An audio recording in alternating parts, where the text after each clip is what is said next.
ከፊሉ ጠላት ይሁን ከኔም ዘንድ የሆነ መመሪያ የመጣላችሁ ከሆነ መመሪያዬን የተከተለ በምድር ዓለም አይጠምም በመጪውም ዓለም በአላህ ቅጣት አይቸገርም። ومن أعرض عن ذكري فإن له معيشة ضنكا ونحشره يوم القيامة أعمى ከተግሳጼም ከቁርአን መልእክት በመራቅ ተቃዋሚ የሆነ በርግጥ ለርሱ በምድር ዓለምም ሆነ በቀብር ውስጥ አስጨናቂ ኑሮ አለለት የትንሳኤም የቂያማ ቀን እውር ሆኖ እንቀሰቀሰዋለን። قال رب لم حشرتني أعمى وقد كنت بصيرا የቂያማ ቀን እውር ሆኖ የተቀሰቀሰ ሰው ጌታዬ ለምን እውር ሆኜ ተቀሰቀስኩኝ በምድር ዓለም በርግጥ ተመልካች አልነበርኩምን ይላል።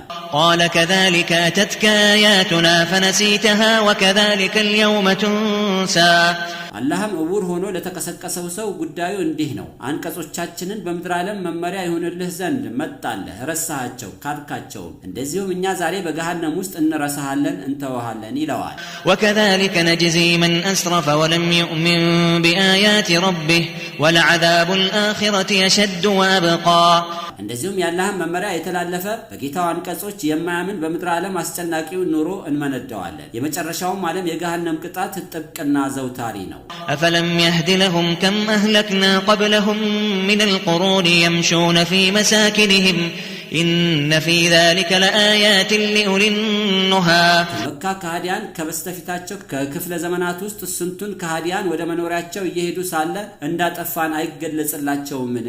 በርግጥ በዚህ ከሃዲያንን በማጥፋት ክስተት ውስጥ ላስተዋይ ልቦና ባለቤቶች ታምር አለበት። ولولا كلمة سبقت من ربك لكان لزاما وأجل مسمى በከሃዲያን ላይ ቅጣቱ እስከተወሰነ ጊዜ ድረስ እንደሚዘገይ ከጌታ የሆነ የቀደመ ቃል ባልነበረ ኖሮ የግዴታ ቅጣቱ ወዲያው ይፈጸም ነበር። فاصبر على ما يقولون وسبح بحمد ربك قبل طلوع الشمس وقبل غروبها ومن آناء الليل فسبح وأطراف النهار لعلك ترضى አንተ ነብይ ሆይ ከሃዲያን ድግምተኛ ነህ ጠንቋይ ነህ ውሸታም ነህ በሚሉት ንግግራቸው ታገስ ፀሐይ ከመውጣቷ በፊትና ከመጥለቋ በፊት ጌታህን በማመስገን አወድሰው ምናልባት ካላህ ዘንድ የምትወደውን ምንዳ ታገኝ ዘንድ በሌሊቱ ክፍለ ጊዜና በቀኑ ጫፎች ላይ ጌታህን አወድስ።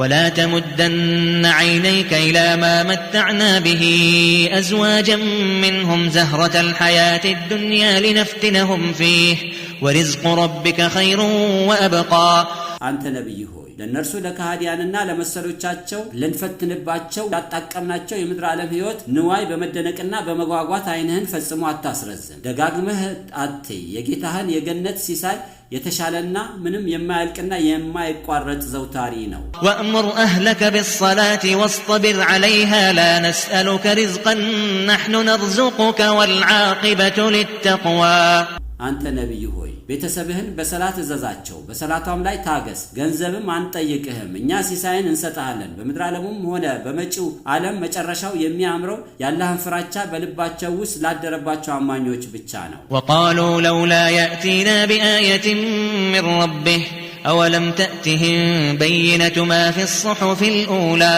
የኢስላምን ሐቀኝነት አስተባባዮች እውነት መሐመድ ነብይ ከሆነ ከጌታው ዘንድ በሆነ ተአምር ለምን አይመጣልንም አሉ። የኢስላምን ሐቀኝነት የሚመሰክር በቀድሞ በነቢያቶች ወንጌልና ኦሪት በመሳሰሉ መጻሕፍት ውስጥ ሐቀኝነቱ የተረጋገጠው መረጃ ቁርአን አልመጣላቸውምን? ስለዚህ ቁርአን በቂ ተአምር ነው። ولو أننا أهلكناهم بعذاب من قبله لقالوا ربنا لولا أرسلت إلينا رسولا فنتبع آياتك من قبل أن نذل ونخزى ከሃዲያንን ነብዩ መሐመድንና ቁርአንን ከመላካችን በፊት በርግጥኛ ብናጠፋቸው ኖሮ ጌታችን ሆይ በገሃነም ውስጥ ከመዋረዳችንና ከመቅለላችን በፊት ወደኛ መልእክተኛ ብትልክ ኖሮ አንቀጾችህን ትእዛዝህን ህግህን እንከተል ነበር ይላሉ። በገሃነም ከሃዲያን የሚቀጡት ግን በነብይና በቁርአን ከተስጠነቀቁ በኋላ ስለሆነ ምንም ምክንያት የላቸውም። قل كل متربص فتربصوا فستعلمون من أصحاب الصراط السوي ومن اهتدى አንተ ነብይ ሆይ ለከሃዲያን እኔን ጨምሮ ሁሉም መጨረሻውን ተጠባባቂ ነው እናንተም መጨረሻችሁን ተጠባበቁ የቀጥተኛው መንገድ ባለቤትና ወደ ሐቅ የተመራው ማን እንደሆነ በርግጥ ታውቁታላችሁ በላቸው። አላህ ፍቃድና እርዳታ የሱረቱ ጣሃ የቁርአንና የፍቹ ትርጉም በአማርኛ በዚህ ይጠናቀቃል። ለአላህ ምስጋና ይገባው።